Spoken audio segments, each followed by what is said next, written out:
అందరికీ మరణాత మరణాత మహిమస్వరం కార్యక్రమం వీక్షిస్తున్న దేవుని పిల్లలైన మీ అందరికీ ప్రభు నామములో శుభములు కలుగును గాక. ప్రతిరోజు ఇదే సమయమునకు ఈ కార్యక్రమం వీక్షించి దైవాశీర్వాదములు పొందండి. ఇప్పుడు పాస్టర్ సామ్యూల్ సుందర్ రెడ్డి గారు దేవుని వాక్య వర్తమానం అందిస్తారు. శ్రద్ధగా ఆలకించండి. దేవునికి స్తోత్రం. అందరికీ మరణాత. దేవుని మహాకృపను బట్టి బ్లెస్సింగ్ ఛానల్లో వాక్య సందేశాలు ప్రారంభించి నేటికి సంవత్సరం కాలం గడిచింది. మరి ఈ సంవత్సరం అంతా కూడా దేవుడు తన మహాకృపను బట్టి తన ఆత్మశక్తితో ఈ కార్యక్రమాన్ని జరిగించుకుంటూ ముందుకు వెళుతూ ఉన్నారు. చాలా సంతోషము. దీనికి సహకరించినటువంటి బ్లెస్సింగ్ ఛానల్ యాజమాన్యం వారికి, అలాగే వీక్షకులకు, అలాగే విశ్వాసులైనటువంటి మీ అందరికీ, అలాగే మా కొరకు ప్రార్థన చేస్తున్నటువంటి మీ అందరికీ కూడా ప్రత్యేకమైనటువంటి వందనాలు తెలియజేస్తున్నాను. మరి రాబోయే రోజుల్లో కూడా అద్భుతమైనటువంటి పరిచర్య జరగడానికి మీ అనుదిన ప్రార్థనలో మా కొరకు జ్ఞాపకం చేసుకుని ప్రార్థించండి. అలాగే మీ కొరకు కూడా మా అనుదిన ప్రార్థనలో మేము ప్రార్థన చేస్తూ ఉంటాము. ఒకవేళ మీకు ఈ కార్యక్రమం ఆశీర్వాదకరంగా ఉండి ప్రేరేపణ కలిగినట్లయితే కనుక మీ ప్రోత్సాహాన్ని అందించండి. ఈ కార్యక్రమాన్ని దయచేసి ముందుకు వెళ్ళడానికి సహకరించవలసిందిగా దేవుని పేరట తెలియజేస్తూ ఉన్నాను. దేవుడు మిమ్మల్ని బహుగా ఆశీర్వదించును గాక. ఆమేన్. దేవునికి స్తోత్రం. అందరికీ మరణాత. దేవుడు మనకు అనుగ్రహించిన ఈ ప్రాముఖ్యమైన సమయంలో దేవుని వాక్యాన్ని ధ్యానించుకుందాము. మార్కు సువార్త 6వ అధ్యాయం 33వ వచనం చదువుకుందాం. మార్కు సువార్త 6వ అధ్యాయం 33వ వచనం. వారు వెళ్ళుచుండగా జనులు చూచి అనేకులు ఆయనను గుర్తెరిగి సకల పట్టణముల నుండి అక్కడికి కాలినడకన పరుగెత్తి వారికంటే ముందుగా వచ్చిరి. చిన్న ప్రార్థన చేసుకుందాము. మహాపరిశుద్ధుడా, మహాగణుడా, మహిమగల దేవా, ప్రేమ స్వరూపి, దయగల యేసు క్రీస్తు ప్రభువా, నీ ఘనమైన నామానికి వందనాలు, స్తోత్రాలు, స్తుతులు చెల్లించుకొంచున్నాము. శ్రేష్టమైనటువంటి ప్రాముఖ్యమైన సమయంలో ప్రభువా, నీ శ్రేష్టమైనటువంటి మాటలు వినాలని తండ్రి, నీ బిడ్డలు మేము కూడా వేచి ఉన్నాము, నిలిచి ఉన్నాము, ఆశపడుచు ఉన్నాము. ఆశపడే ప్రాణమును తృప్తిపరచువాడు నీవు మాత్రమే కనుక తండ్రి, నీ బిడ్డలతోనూ నాతోనూ మీరే మాట్లాడండి ప్రభువా.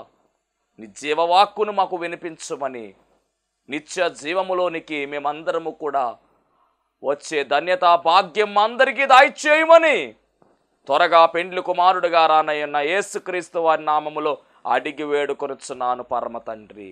ఆమెన్. దేవనామమున మీ ఎల్లరికూ శుభములు కలుగును గాక. ఆమెన్. అందరూ బాగున్నారా? దేవుని మహాకృపను బట్టి మరి యొక్క అవకాశం, దేవుని వాక్యాన్ని చెప్పడానికి దేవుడు అనుగ్రహించిన విధానమును బట్టి దేవునికే సమస్త మహిమ కలుగును గాక. ఆమెన్.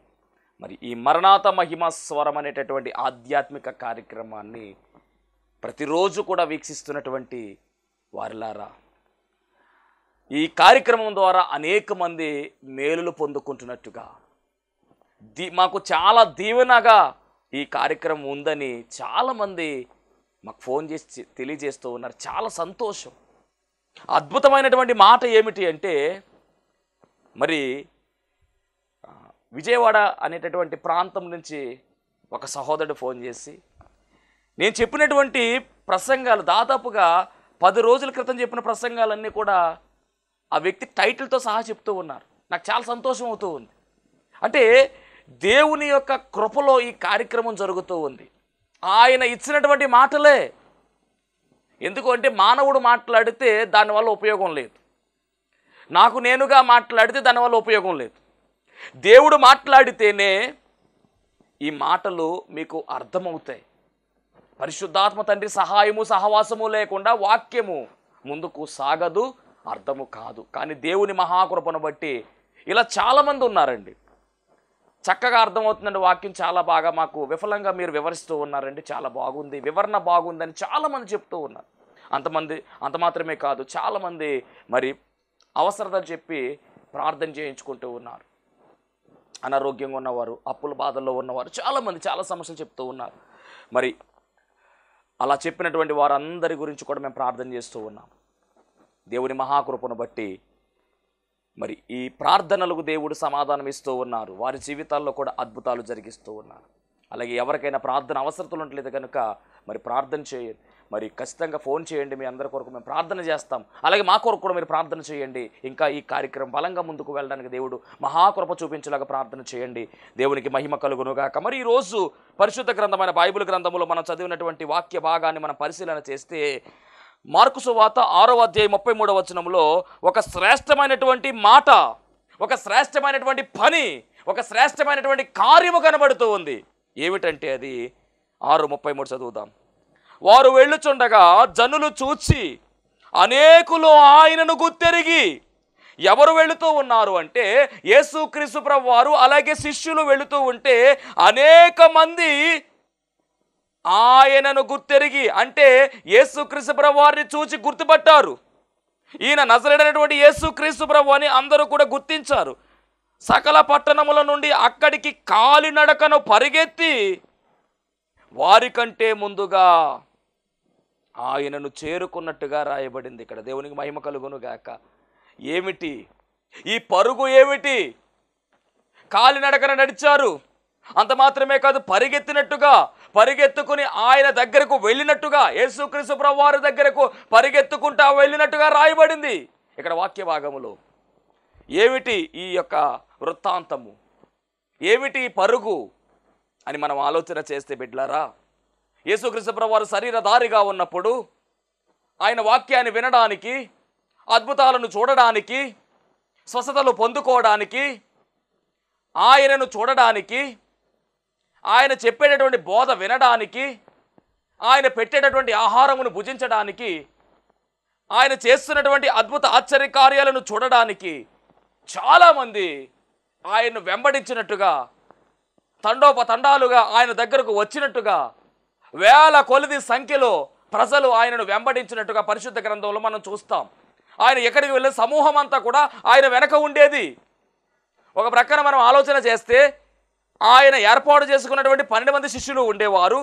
వారితో పాటు జనాంగం ఉండేది. వారితో పాటు శాస్త్రులు, పరిసయ్యులు, సద్దూకయ్యులు, వీరు ఒక్కొక్కరు ఒక్కొక్క తెగగా, ఒక్కొక్క గుంపుగా మారిపోయి ఆయన వెంబడించేవారు. అంటే ఆయన వెంబడించినటువంటి వారిలో మంచివారు ఉన్నారు, ఆయన వెంబడించినటువంటి వారిలో చెడ్డవారు ఉన్నారు. ఆయన వెంబడించినటువంటి వారిలో మంచి ఉద్దేశంతో వెంబడించిన వారు ఉన్నారు, అలాగే చెడ్డ ఉద్దేశము కలిగినటువంటి వారు కూడా ఆయన వెంబడించారు. ఎందుకు అంటే శాస్త్రులు, పరిసయ్యులు, సద్దూకయ్యులు వారి టార్గెట్ ఏమిటంటే యేసుక్రీస్తు ప్రభువు వారిని ఏదో విధముగా మాటల ద్వారా ఆయన ఇరికించాలి, ఏదో విధముగా ఆయన్ని జైల్లో పెట్టించాలి, ఏదో విధముగా ఆయన నేరస్తునిగా నిలవబెట్టాలి, ఏదో విధముగా ఆయనకు అవమానం కలిగించాలి అని వారు చేయని ప్రయత్నము లేదండి. ఎప్పుడు వెంబడిస్తానే ఉండేవారు ప్రభువుని. ఆయన చేసే ప్రతి కార్యానికి కూడా పేర్లు పెడతా ఉండేవారు. విశ్రాంతి దినమున ఏదైనా చేస్తే విశ్రాంతి దినమున చేయకూడదు కదా అని అడ్డు పెడతా ఉండేవారు. దేవుని కార్యము జరుగుతూ ఉంటే సాతాను యొక్క ప్రమేయం ఉంటుంది. ఇది గమనించాలి. మీ జీవితంలో కూడా దేవుని కార్యాలు జరుగుతూ ఉంటే సాతాను కూడా చెలరేగుతూ ఉంటాడు. వాడి ప్రయత్నం ఏమిటంటే దేవుని కార్యం జరగకుండా ఆపడం వాడి ప్రయత్నం. కానీ ఒక మాట చెప్తూ ఉన్నాను, దేవుడి కార్యం జరుగుతూ ఉంటే సాతాను గారు ఎంత ప్రయత్నం చేసినా కానీ నువ్వు ప్రార్థన చేస్తూ ఉంటే ఏ పని అయినా జరుగుతుంది, వాడు ఆపలేడు. ఎందుకంటే దేవునికి అసాధ్యమైనది ఏమీ లేదు, సమస్తము సాధ్యమే. నువ్వు నమ్మి విశ్వాసంతో ముందుకు వెళితే సాతాను ఎన్నో గలిబిలు చేయొచ్చు, జరుగుతున్నటువంటి కార్యాలు జరగకుండా ఆపడానికి ఎంతో ప్రయత్నం చేయొచ్చు. కానీ ఒకటే గుర్తుపెట్టుకోవాలి, మనము దేవుణ్ణి ఆశ్రయించి దేవుడి మీద నమ్మిక కలిగి ఆయన మీద గురి కలిగి మనం ముందుకు వెళితే ఎవరు కూడా కార్యాన్ని ఆపలేరు. దేవుని కార్యాన్ని ఎవరు ఆపలేరు. దైవ కార్యాన్ని ఆపే సత్తా ఎవరికీ లేదు. దేవునికి మహిమ కలుగును గాక. మనలో ఎక్కడ కూడా అవిశ్వాసము రాకూడదు, ఎక్కడ కూడా నమ్మకము కోల్పోకుండా మనం ఉండాలి. అప్పుడే కార్యాలు వేగవంతంగా జరుగుతాయి. మనలోనికి అవిశ్వాసాన్ని కలిగించేది సాతానే, నమ్మకాన్ని కోల్పోయేలా చేసేది కూడా ఎవరంటే సాతానే. కాబట్టి జాగ్రత్త. యేసుక్రీస్తు ప్రభువు వారు సేవా పరిచయంలో వెళ్తున్నప్పుడు అనేక మంది ఆయన వెంబడించారండి, అనేక మంది మేళ్లు పొందుకున్నారు. అలా వెంబడిస్తూ అనేక మంది మరి ఆయన సువార్తను కూడా వింటూ వెళుతూ ఉన్నారు. ఒకానొక సమయంలో ఏం జరిగింది అంటే యేసుక్రీస్తు ప్రభువు వారు శిష్యులను ఏర్పాటు చేసుకున్న తర్వాత ఇద్దరిద్దరిని మరి సువార్త సేవకు పంపిస్తే వాళ్ళు మరి జరిగినటువంటి కార్యాలన్నీ కూడా ఈరోజు జరిగింది, ఇక్కడ అద్భుతం జరిగింది అని యేసుక్రీస్తు ప్రభువు వారికి చెప్పినటువంటి విధానం కూడా మనం బాగా ఎరిగిన వారమై ఉన్నాం. శిష్యులు కూడా ఏం చేశారంటే చాలా అద్భుతమైన సేవా పరిచర్య జరిగించేవారు. వాళ్ళకి అలసట కలిగిందంట. చూద్దాం ఒకసారి ఆ మాట. 30వ వచనం. మార్కు సువార్త 6:30. అంతటా అపోస్తలులు యేసునొద్దకు కూడి వచ్చి తాము చేసినవన్నీ బోధించినవన్నీ ఆయనకు తెలియజేసిరి. అప్పుడు ఆయన, మీరు ఏకాంతముగా అరణ్య ప్రదేశమునకు వచ్చి కొంచెము సేపు అలసట తీర్చుకొనుడని చెప్పాను.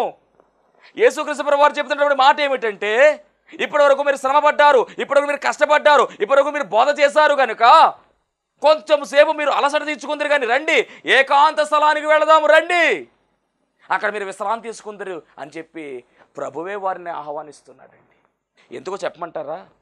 వీళ్ళు చాలా కష్టపడ్డారండి. ఎందుకు అంటే, ఏలయనగా అనేకులు వచ్చుచు పోవచ్చు నుండినందున భోజనము చేయుటకైనా వారికి అవకాశం లేకపోయాను. అంటే శిష్యులు కూడా శ్రమపడుతూ ఉన్నారు, ప్రభు పనిలో వాడబడుతూ ఉన్నారు, అనేకులు వస్తూ ఉంటే వారిని బాగు చేస్తూ పంపిస్తూ ఉన్నారు.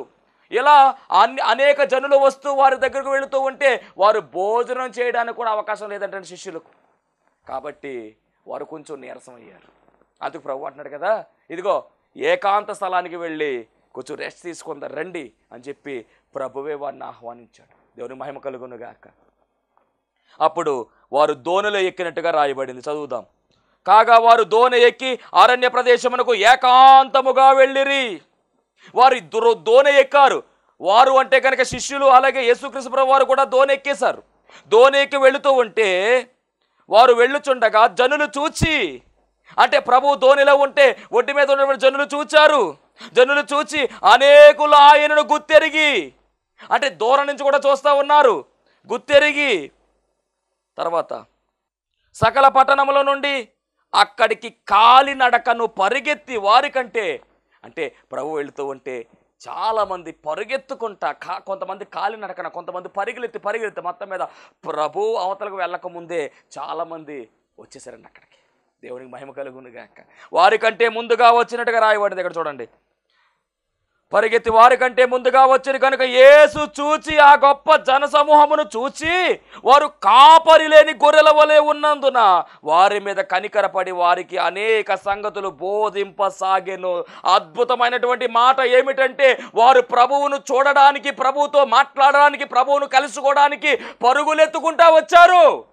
వారు పడినటువంటి ప్రయాస యేసుక్రీస్తు ప్రభువు వారు చూచాడు. ఎందుకంటే మనము సేవిస్తున్న దేవుడు చూచుచున్న దేవుడు. ఆయన కనులకు మరుగైనది ఏది లేదు. ప్రతిదీ కూడా ఆయన చూస్తున్నాడమ్మా, జాగ్రత్త. నువ్వు పడుతున్నటువంటి వేదన, నువ్వు పడుతున్న శోధన, నువ్వు అనుభవిస్తున్న కష్టము, ఇదిగో నువ్వు పడుతున్నటువంటి ప్రతి విధమైనటువంటి రోగ బాధ కూడా ఆయన చూస్తున్నాడు. నిన్ను విడిచిపెట్టే దేవుడు కాదు ఆయన. అయ్యో నా దేవుడు నన్ను విడిచిపెట్టేశాడేమో, ఇలా అయిపోయింది నా పరిస్థితి, నా బ్రతికేంటి ఇలాగైపోయిందని నువ్వు బాధపడుతున్నావు, భయపడుతున్నావు. వద్దు, నీ బాధ భయాన్ని ప్రక్కన పెట్టు. ఎందుకంటే ఆయన చూస్తూ ఉన్నాడు, ఖచ్చితంగా కార్యం జరిగిస్తాడు. చూచి విడిచిపెట్టే దేవుడు కాదు.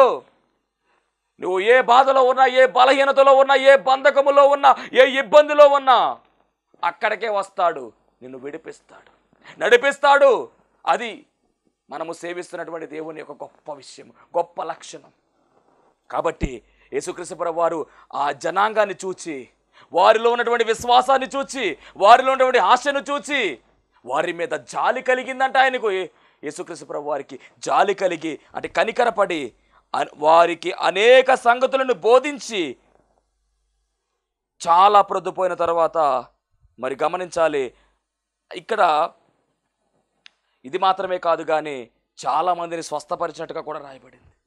అనేక మంది రోగాలతో ఉన్నటువంటి వారు, వ్యాధులతో ఉన్నటువంటి వారు, బాధలతో ఉన్నటువంటి వారు, వారి సమస్యలన్నీ కూడా పరిష్కరించినట్టుగా రాయబడింది. ఆ తరువాత బోధ చేశారు. ఆ తరువాత మనం గమనిస్తే కనుక చీకటి పడింది, వారికి ఆహారం కావాలి. అప్పుడు చాలా ప్రొద్దుపోయిన తర్వాత ఆయన శిష్యులు ఆయనతో వచ్చి, ఇది అరణ్య ప్రదేశము కనుక ఇప్పుడు చాలా ప్రొద్దుపోయినది, చుట్టుపక్కల ప్రదేశములకు, గ్రామములకు వారు వెళ్ళి భోజనంకి ఏమైనా కొనుక్కున్నట్టుకు వారిని పంపివేయమని చెప్పిరి. అందుకు ఆయన, మీరే వారికి భోజనం పెట్టండి అని చెప్పాడు. అప్పుడు ఇక్కడ చాలామంది ఉన్నారు కదా, వీళ్ళందరికీ పెట్టాలంటే చాలా రొట్టెలు కావాలి అని ఆలోచన చేస్తే, మీ దగ్గర మీ యొద్ద ఎన్ని రొట్టెలు ఉన్నావని ప్రభువు అడిగితే, అక్కడ ఒక చిన్న పిల్లవాడి దగ్గర 5 రొట్టెలు ఉన్నాయంట, 2 చిన్న చేపలు ఉన్నాయంట. అవి పట్టుకొచ్చి ప్రభు చేతిలో పెడితే ప్రభు అంటారు కదా, ఇదిగో లైన్గా కూర్చోండి, అందరూ కూడా లైన్గా కూర్చోండి అంటే మొత్తం మీద లైన్గా కూర్చోబెట్టారండి అందరినీ. కూర్చోబెడితే ప్రభువు ఆ 5 రొట్టెలు 2 చేపలు పైకెత్తి దేవుని కృతజ్ఞతాస్తుతులు చెల్లించి ప్రార్థన చేసి వడ్డించమని ఇస్తేనండి శిష్యులు వడ్డించుకుంటూ వెళుతున్నారు. వడ్డిస్తూ ఉంటే 5 రొట్టెలు తరిగిపోవట్లా, 2 చిన్న చేపలు తరిగిపోవట్లా, అలా పెట్టుకుంటూ వెళ్ళిపోతే దగ్గరగానండి మగవారు మాత్రమే లెక్క పెడితే కనుక 5,000 మంది పురుషులు తిన్నారంటండి. ఎన్ని? 5 రొట్టెలు 2 చిన్న చేపలు ఇంకా మిగిలాయి. మరి ఆడవాళ్ళు ఉంటారు, పిల్లలు ఉంటారు. అంటే పిల్లలు ఆడవాళ్ళు మొత్తం కలుపుకుంటే దాదాపుగా ఒక 20,000 మంది తిన్నారు. ఎన్ని రొట్టెలు అంటే 5 రొట్టెలే. ఎన్ని చేపలు అంటే 2 చేపలే. మిగిలాయా అంటే మిగిలాయి.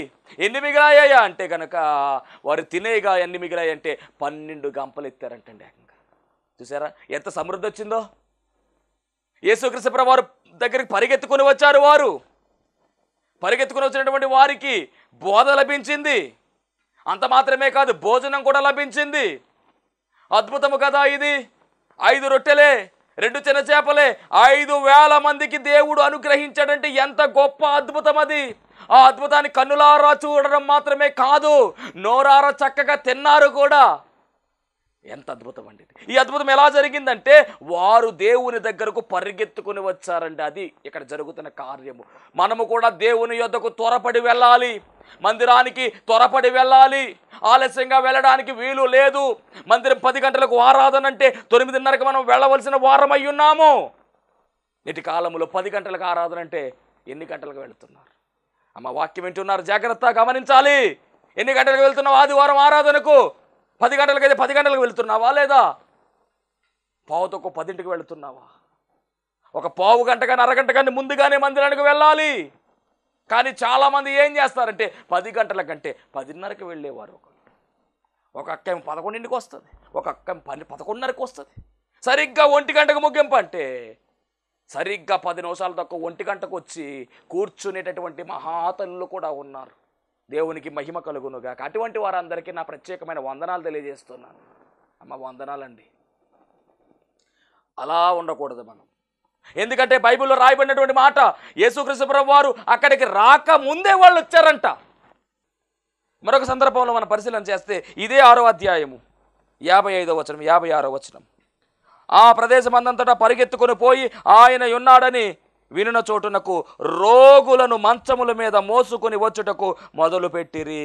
గ్రామములలోను పట్టణములలోను పల్లెటూళ్ళలోను ఆయన ఎక్కడ ప్రవేశించునో అక్కడ జనులు రోగులను సంత వీధుల్లో ఉంచి వారిని ఆయన వస్త్రపు చెంగు మాత్రం ముట్టనిమ్మని ఆయన వేడుకొని చుండిరి.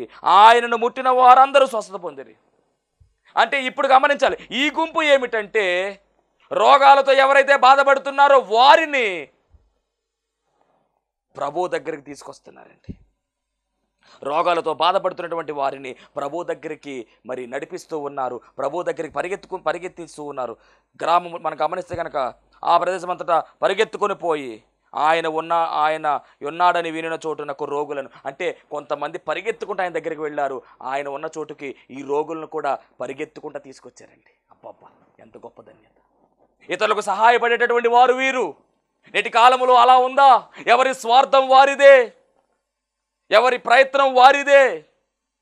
ఇతరులకు సహాయపడగలుగుతున్నాం మనం. సాటి మనిషి సహాయపడకపోతే ఇంకెందుకు మన జన్మ, ఇంకెందుకు మన బ్రతుకు? తోటి వారికి మనం సహాయపడాలి. కానీ నేటి కాలంలో అలా ఉందా? లేదే.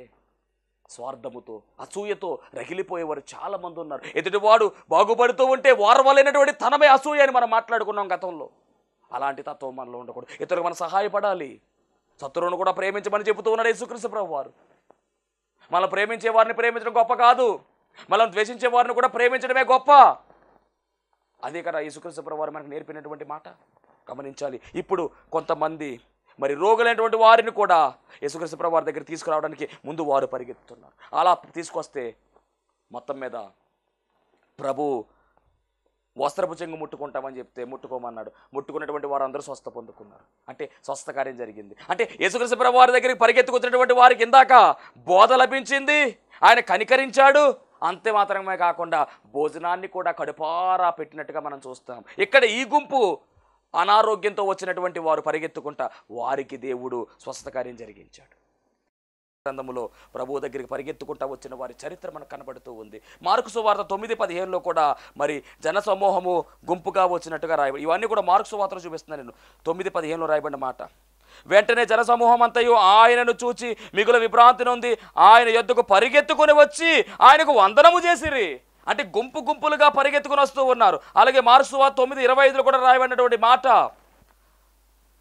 జనులు గుంపు కూడి తన యొద్దకు పరిగెత్తుకుని వచ్చుట యేసు చూచి. అంటే యేసు ప్రభు దగ్గరికి అందరూ కూడా పరిగెత్తుకుంటా గుంపులు గుంపులుగా వచ్చేస్తున్నారు పరిగెత్తుకుంటా. మరి సింగిల్గా ఎవరన్నా వచ్చారా ఆయన దగ్గరికి అంటే కనుక మార్కు సువార్త 10వ అధ్యాయము 17వ వచనంలో మనం పరిశీలన చేస్తే సింగిల్గా ఎవరు వచ్చారు ఆయన దగ్గరికి అంటే మార్కు సువార్త 10వ అధ్యాయము 17వ వచనం రాయబడినటువంటి మాట, ఆయన బయలుదేరి మార్గమును పోవుచుండగా ఒకడు పరిగెత్తుకుని వచ్చి ఆయన ఎదుట మోకాళ్ళూని సద్బోధకుడా నిత్య జీవమునకు వారసుడానికి నేనేమి చేయాలి అని అడుగుతూ ఉన్నాడు. సింగిల్గా వచ్చాడు. అలాగే జక్కయ్య కూడా యేసుక్రీస్తు ప్రభువు వారు ఎవరో చూడాలని ఆశ కలిగి పరిగెత్తుకుంటూ మేడి చెట్టు ఎక్కినట్టుగా రాయబడింది. నిర్మహిమ కలుగునుగాక. అంటే ప్రభువును చూడాలని ఆశ కలిగిన వారు ఎలా ఉండాలంటే చాలా పరిగెత్తేటటువంటి మనస్సు కలిగి ఉండాలి. పరుగు అనేటటువంటి దాని గురించి మనం పరిశీలన చేస్తే మన ఆధ్యాత్మిక జీవితంలో పరుగు పందెం అనేది ఒకటి ఉంది. మనం పరిగెత్తాలని రాయబడింది పరిశుద్ధ గ్రంథంలో. చాలామంది గమనించాలి. ఈ వాక్యం వింటున్నటువంటి వారు అనుకుంటారు, బాబా నేను ముసలివాడిని అయిపోయిన వృద్ధాప్యంలో ఉన్నాను, నాకు 80 ఏళ్ళు వచ్చేసినాయి, ఇప్పుడు ఈ వయసులో నేను ఎలా పరిగెత్తగలను అని అనుకుంటున్నారేమో. నేను మాట్లాడుతూ జాగ్రత్తగా వినండి. ఆత్మీయ కోణంలో మనం పరిశీలన చేస్తే కనుక మనము పరిగెత్తవలసిన వారమై ఉన్నాం. ప్రభు పని కొరకు మనం పరిగెత్తాలి. ఆత్మీయంగా మనం పరిగెత్తవలసిన వారమై ఉన్నాం. గమనించాలి, పరిగెత్తాలి. ఇప్పటి వరకు మనం చూసినటువంటి పనులన్నీ కూడా శారీరకంగా వాళ్ళు పరిగెత్తారు. కానీ పౌలు గారు చెప్తున్న మాట ఏమిటంటే వాటిని ఎగ్జాంపుల్గా తీసుకుంటే కనుక, వాటిని ఉదాహరణగా తీసుకుంటే కనుక ఆధ్యాత్మిక జీవితంలో కూడా మనం పరిగెత్తాలి. మనం పరిగెత్తే వారముగా ఉన్నామని చెప్పి పరిశుద్ధ గ్రంథమైన బైబిల్ గ్రంథంలో పౌలు గారు చాలా చోట్ల ఆయన ప్రస్తావించుకుంటూ వచ్చాడు. ఈ పరుగు పందెం, ఆధ్యాత్మిక పరుగు పందెం, మనము పరిగెత్తవలసినటువంటి పరుగు. మనమందరం కూడా మరి మన ఎదుట ఒక పందెం ఉంచబడిందంట, పరుగు పందెం. దాంట్లో మనం పరిగెత్తాలని చెప్పేసి ఎబ్రీ పత్రికలో చాలా స్పష్టంగా రాయించారు పౌలు గారి ద్వారా దేవుడు. ఎబ్రీలు రాసినటువంటి పత్రిక 12వ అధ్యాయము చదువుకుందాం. ఎబ్రీ 12వ అధ్యాయము 2వ వచనం చదువుదాం. ఇంత గొప్ప సాక్ష్యమోహము మేఘం వలె మనల్ని ఆవరించినందున మనము కూడా ప్రతి భారమును సులువుగా చిక్కులబెట్టు పాపమును విడిచిపెట్టి విశ్వాసమును ఒక కర్తయు దాన్ని కొనసాగించు వాడైన యేసు వైపు చూచుచు మన ఎదుట ఉంచబడిన పందెములో ఓపికతో పరిగెత్తదము. అంటే గమనించాలి, మన ముందు ఒక పరుగు పందెం ఉంది. ఆధ్యాత్మిక జీవితంలో మనం పరిగెత్తాలి. ఎలా పరిగెత్తాలి అంటే కనుక ప్రతి భారాన్ని విడిచిపెట్టాలి, సులువుగా చిక్కులు పెట్టి పాపాన్ని విడిచిపెట్టాలి. అంత మాత్రమే కాదు, భారాన్ని విడిచిపెట్టాలి. ఇవన్నీ విడిచిపెట్టి పాపాన్ని, శాపాన్ని, భారాన్ని అన్నీ విడిచిపెట్టి సులువుగా చిక్కులు పెట్టేటువంటి పాపాన్ని విడిచిపెట్టి యేసు వైపు చూచుచు, అంటే మన గురి ఏమిటంటే యేసు క్రీస్తు ప్రభువు వారే మనకు గురయ్యి ఉన్నారు. ఆయన వైపు చూచుచు, లోకం వైపు చూడకూడదు, సమస్యల వైపు చూడకూడదు, సాతాను వైపు చూడకూడదు. గమనించాలి, భయాన్ని కలిగించేటటువంటి వాటి వైపు మనం చూడకూడదు. మనం ఎవరిని చూడాలంటే విజయాన్ని ఇచ్చేటటువంటి యేసు వైపు మనము చూచుచు ఓపికతో పరిగెత్తాలి. చాలా ఓపిక ఉండాలి. క్రైస్తవ జీవితంలో ఓపిక చాలా ప్రాధాన్యమైనది. ఓర్పు, ఓపిక ఇవి కలిగి ఉండాలి. పరుగు పందెంలో మనం గెలవాలి అంటే, ఖచ్చితంగా బహుమానము సాధించాలి అంటే, విజయాన్ని సాధించాలి అంటే, జయాన్ని పొందుకోవాలంటే ఖచ్చితముగా యేసు వైపు చూచుచు ఓపికగా పరిగెత్తాలి. అలా పరిగెత్తితే ఖచ్చితముగా దేవుడు మనకు విజయం ఇస్తాడు.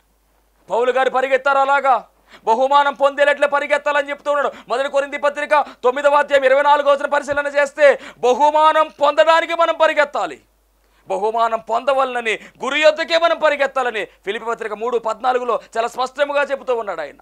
ఇలా పరిగెత్తేటువంటి సమయంలో వెనక నుంచి లాగేది ఒకరు, పక్క నుంచి లాగేది ఒకరు. ఎవరు ఎలా లాగేసినా కానీ మనం పరిగెత్తాలి. విశ్వాస జీవితంలో ఎక్కడ తగ్గడానికి వీలు లేదు. వెళ్ళిపోవాలంతే మన ముందుకి. మన గురి ఎవరు, మన బరి ఎవరు అంటే యేసు క్రీస్తు ప్రభువు వారే మన గురి. ఎప్పుడైతే ప్రభువును మనం అంగీకరించామో అప్పుడు మనం బరిలో దిగేసాం. ఆ యొక్క రన్నింగ్ రేస్లో మనం అందరం ఉన్నాం, అంటే పరుగు పందెములో మనం ఉన్నాం. ఈ పరుగు పందెములో గమనించాలి, ఓడిపోయే వారం కాదు, మనం గెలవాలి.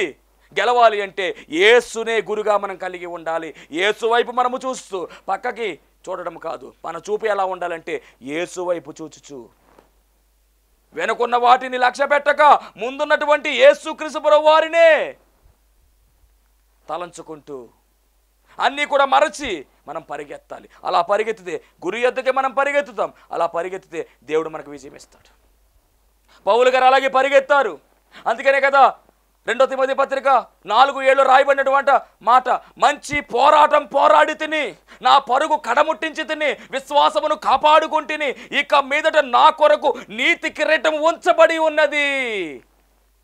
పౌలు గారు విశ్వాసాన్ని కాపాడుకుంటూ మంచి పోరాటం పోరాడాడు, చక్కగా పరిగెత్తాడు. ఆయన పరుగు కడముట్టించాడంట. ఆయన కొరకు నీతి కిరీటం ఉంది. ఏమంటే ఆయన కొరకైనా నీతి కిరీటం మనకెవడా దేవుడు ఇస్తాడు. నువ్వు కూడా పరిగెత్తు, అలాగే నీ విశ్వాసాన్ని కాపాడుకో, ప్రభువుని టార్గెట్ చేయి, ప్రభు వైపు చూస్తూ పరిగెత్తు. మరి నువ్వు ఎటు పరిగెడుతున్నావు? డబ్బు కోసం పరిగెత్తే వాళ్ళు చాలామంది, ఉద్యోగం కోసం వెనకాల పరిగెత్తే వాళ్ళు చాలామంది, హోదా కోసం పరిగెత్తే వాళ్ళు చాలామంది. వద్దు వద్దు, ప్రభువు కొరకు మనం పరిగెత్తాలి, ప్రభువు వైపు మనం పరిగెత్తాలి, ప్రభువుని చూస్తూ పరిగెత్తాలి మనం. అంత మాత్రమే కాదు, అనేక మందిని ప్రభువు తట్టుకు పరిగెత్తించే విధంగా మనం ఉండాలి. దేవుని మహిమ కలుగునుగాక. మనల్ని చూసి జనాలు పరిగెత్తకూడదు, మనం ప్రభువే పరిగెత్తించే వారంగా ఉండాలి. అట్టి కృపలో మనం అందరం కూడా ముందుకు సాగవలసిన వారమై ఉన్నాం. పరిశుద్ధ గ్రంథంలో నుండి మొట్టమొదటిగా పరిగెత్తింది ఎవరంటే అబ్రహాం గారు. మీరు చదవండి కావాలంటే. ఆదికాండం 18వ అధ్యాయంలో రాయబడినటువంటి మాట, ఎండవేళ సింధూర ఆ ప్రాంతంలో సింధూర వనము దగ్గర తన గృహము దగ్గర ఆయన అబ్రహాము గారు ఉన్న సమయంలో మరి దేవుడే అక్కడ తండ్రిగా, కుమారునిగా, పరిశుద్ధాత్మగా రావడం కనబడుతూ ఉంది. 3 వ్యక్తులుగా రావడం కనబడుతూ ఉంది. అక్కడ ఆ సమయంలో వారిని ఎదుర్కోవడానికి పరిగెత్తుకుని వెళ్ళాడు. ఆయన పరిగెత్తుకుని వారిని ఎదుర్కొన్నట్టుగా రాయబడింది. కాబట్టి మన పితరుడైనటువంటి అబ్రహామే పరిగెత్తితే మరి మనం కూడా దేవుని వద్దకు పరిగెత్తవలసిన వారమై ఉన్నాం, ఆధ్యాత్మికముగా పరిగెత్తవలసిన వారమై ఉన్నాం. చూద్దాం ఆ మాట ఒకసారి. ఆదికాండం 18వ అధ్యాయం 1వ వచనము. మరియు మమ్రే దగ్గర సింధూర వనములో అబ్రహాము ఎండవేళ గుడారము దూరమునొద్ద కూర్చున్నప్పుడు యెహోవా అతనికి కనబడెను. అతడు కన్నులెత్తి చూచినప్పుడు 3 మనుషులు అతనికి ఎదుట కనిలోబడి ఉండిరి. అతడు వారిని చూచి గుడారపు వాకిటి నుండి వారిని ఎదుర్కొని పరిగెత్తుకుని నేల మట్టుకు వంగి, అంటే పరిగెత్తుకుంటా వెళ్ళాడండి. కాబట్టి మనం కూడా ఈ పరిగెత్తేటటువంటి విషయంలో ఎక్కడ కూడా రాజీ పడకుండా ఈ పరుగు పందెంలో మనం ఏం చేయాలంటే విజయాన్ని సాధించాలి. అట్టి ధన్యత దేవుడు మనందరికీ అనుగ్రహించునుగాక. ఆమేన్. మహోన్నతుడా నీకు వందనాలు, స్తోత్రాలు ప్రభువా. ఇదిగో నాయన ఈ ప్రాముఖ్యమైన సమయంలో తండ్రి విత్తబడినటువంటి వాక్యము ద్వారా రావాల్సిన దీవెన సమృద్ధిగా నీ బిడ్డలకు దయచేయమని, వారి జీవితంలో ఉన్నటువంటి బలహీనతలు, బాధలు, ఇబ్బందులు, ఇరుకులు, శోధనలు అన్నిటినీ కూడా ప్రభువా నాయన మీరే పరిష్కరించి గొప్ప సమాధానమును, గొప్ప విడుదల కార్యమును నీ బిడ్డల పక్షముగా మీరు జరిగించి మహిమ పొందుకోమని త్వరగా పెండ్లి కుమారుడుగా రానయ్యున్న యేసుక్రీస్తు వారి నామములో అడిగి వేడుకొనుచున్నాము పరమ తండ్రి. ఆమేన్. అందరికీ మరణాత. దేవునికి స్తోత్రం. అందరికీ వందన మరణాత తెలియజేస్తున్నాను. మరణాత మహిమస్వరం అనే ఆధ్యాత్మిక కార్యక్రమాన్ని వీక్షిస్తున్న మీ అందరికీ కూడా మరొక పర్యాయము ప్రభు పేర వందన మరణాత తెలియజేస్తూ ఉన్నాను.